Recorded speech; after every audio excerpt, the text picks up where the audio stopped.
आप लोग पढ़ रहे हैं कुमार संभवम, जिसमें 15 श्लोकों का अर्थ बताया जा चुका है। 16वां है यहाँ पर, 17वां है और 18वां है। देखिएगा 16वां का अर्थ। कृताभिषेकां हुतजात वेदसं त्वगुत्तर आसंगवतीम अदितिनीं दिदृक्षवः तां ऋषयः उपागमन् न धर्मवृद्धेषु वया समीक्षते। देखिएगा इसमें ये पंक्ति सूक्ति है, न धर्मवृद्धेषु वया समीक्षते। न माने नहीं, धर्मवृद्धेषु धर्म में श्रेष्ठ व्यक्ति की, वया समीक्षते न उम्र, न माने नहीं, समीक्षते में देखी जाती है। धर्म में वृद्ध व्यक्ति यानी विद्वान जो होता है व्यक्ति, उसकी उम्र नहीं देखी जाती है। अब देखिएगा प्रारंभ से। पार्वती शिव को प्राप्त करने के लिए तपस्या कर रही थी और वह नियम से तपस्या करती थी, तो उसको देखने के लिए दूर दूर से लोग ऋषिगण भी आने लगे कि आखिर वह ऐसी तपस्या कैसे करती है।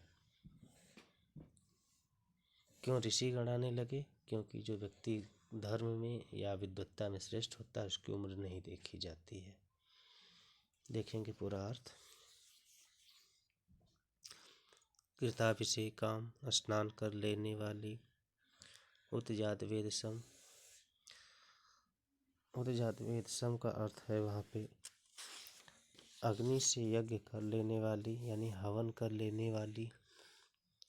त्वक माने होता है वल्कल, उत्तर माने वस्त्र, वल्कल वस्त्र को आसंगवती पहन लेने वाली, अधीतिनी वेदों का अध्ययन कर लेने वाली,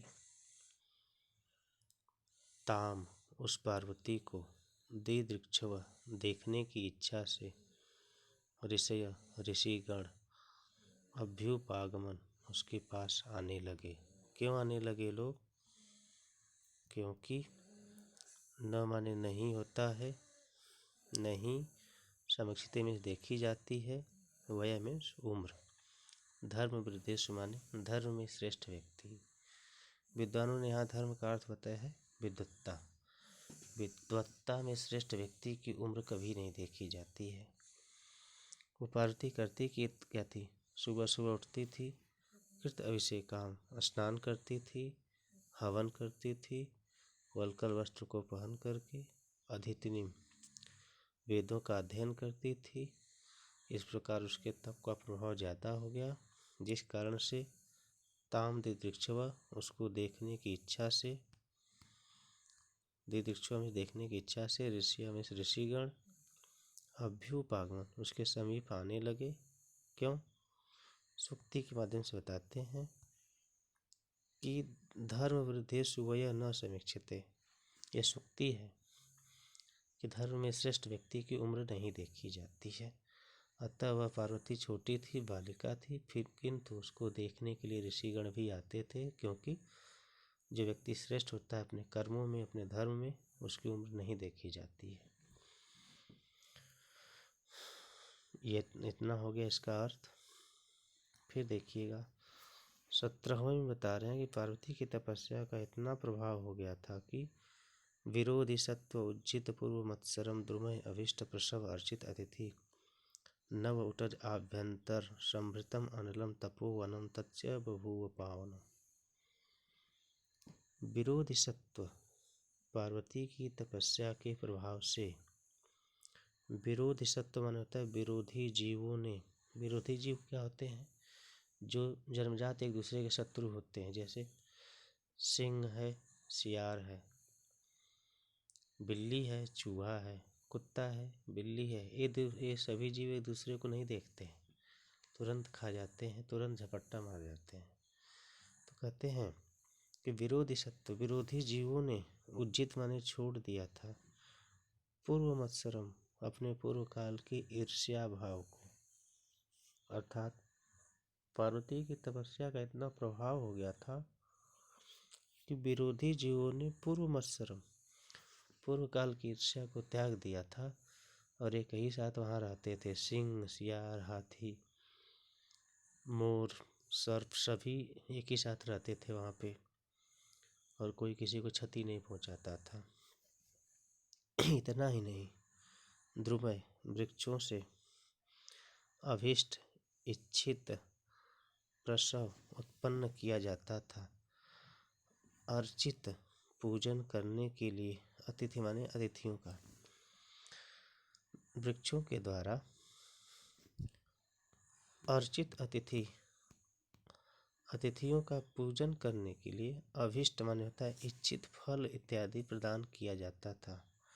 यानी जिस वृक्ष से चाहिए जैसा भी फूल फल तुरंत मिल जाता था, केवल इच्छा मात्र हो जाने से।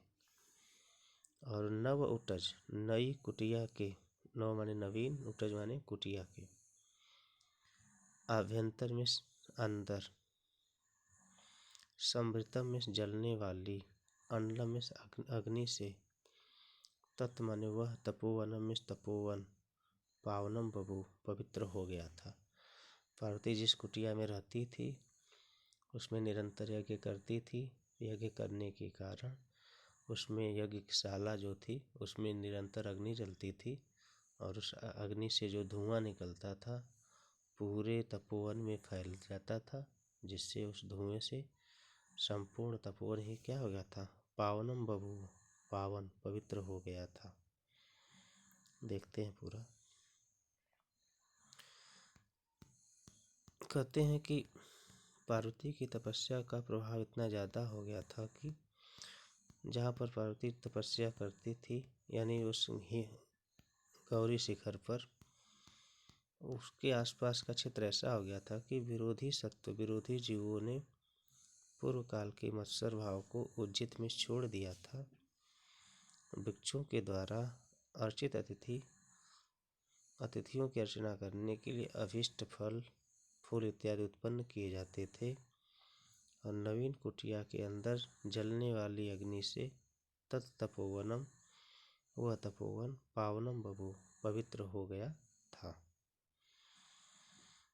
अब देखिएगा, पार्वती इतना कठिन तपस्या कर रही थी, फिर भी शिव जी ने उसको अपना दर्शन नहीं दिया।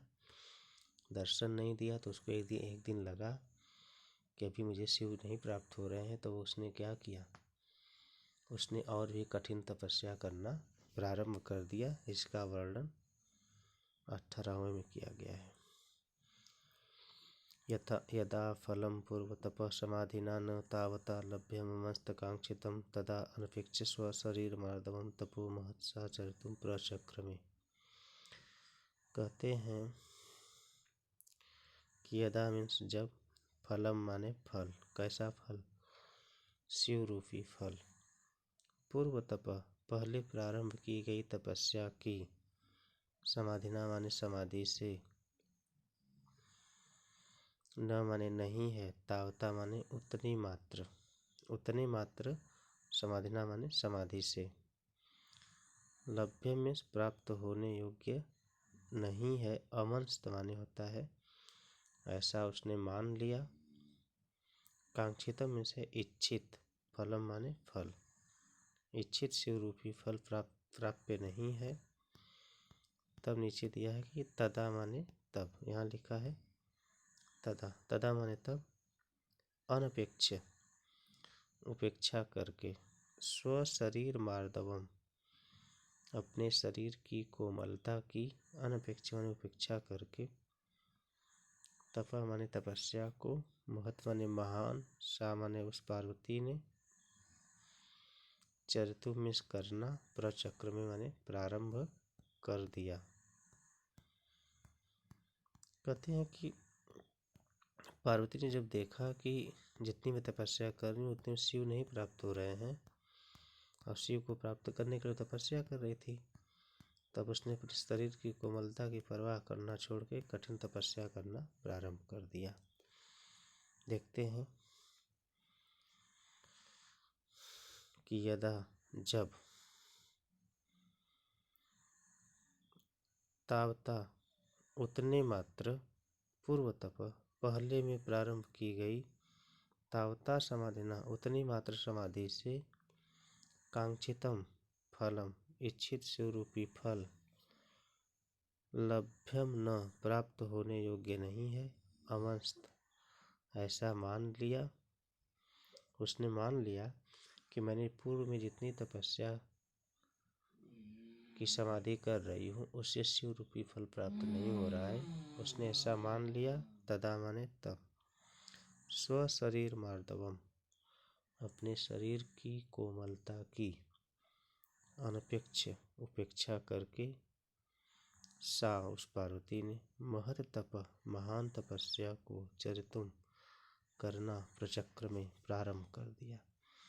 उसने जब देखा कि जब तावता, उतनी मात्र पूर्व तप समाधिना, पहले प्रारंभ की गई तपस्या की समाधि से लब कांक्षितम फलम, इच्छित स्वरूपी फल प्राप्य नहीं है, ऐसा मान लिया। तब अपने शरीर की कोमलता की उपेक्षा करके उसने महान तपस्या को करना प्रारंभ कर दिया। अर्थात अब वह पार्वती और भी कठिन तपस्या करने लगी।